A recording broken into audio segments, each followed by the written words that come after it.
Well, 9/11 played a critical role in the lives of so many Americans, certainly in the life of Congresswoman Tulsi Gabbard of Hawaii. She joined the military immediately following the attacks and subsequently served a tour in Iraq. Now she's running for president. We'll talk about that in a minute. But first, Congresswoman Gabbard joins us tonight to talk about 9/11. Congresswoman, thanks a lot for coming on. Thanks, Tucker. So looking back, you've had time to think about this both in this country and abroad.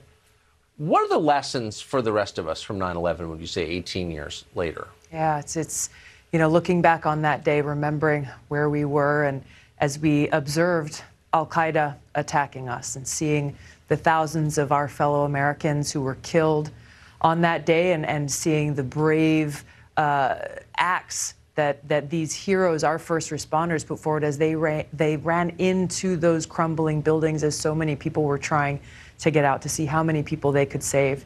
Like so many Americans, it was this event that made me decide in my own life that I wanted to dedicate my life to keeping the American people safe, to finding and defeating those who attacked us on that day, and to protecting our freedoms. This is something that continues to inspire me today.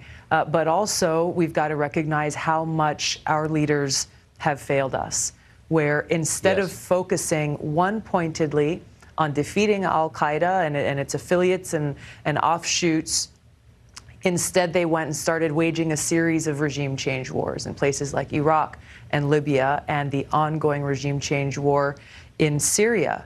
Now, this has cost our country trillions of taxpayer dollars. We have lost thousands of American lives in these wars, my brothers and sisters in uniform. What to speak of the countless lives lost in these other countries in the Middle East. And where do we find ourselves today? Al-Qaeda is stronger now than they were on 9/11. This is the result that we have. So I have to say, I'm completely convinced that if you would leave the line about Syria out, if you would pretend that what we're doing in Syria and have done in Syria is wise and smart, that you would be on the stage with your fellow Democrats at the debate.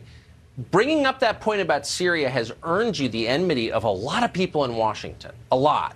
The entire foreign policy establishment. I think it's a badge of honor. You know what's so interesting, though, Tucker, is if you look back around the vote for the Iraq War, there were some folks, a very few folks, who voted against that Iraq War, and they were smeared, they were accused of hating America, they were called unpatriotic, and all of a sudden now we are where we are today, and it's become vogue for politicians to say how terrible that Iraq War was, yet they lack the courage to stand up and speak the truth today against the ongoing regime change war in Syria. That's not leadership.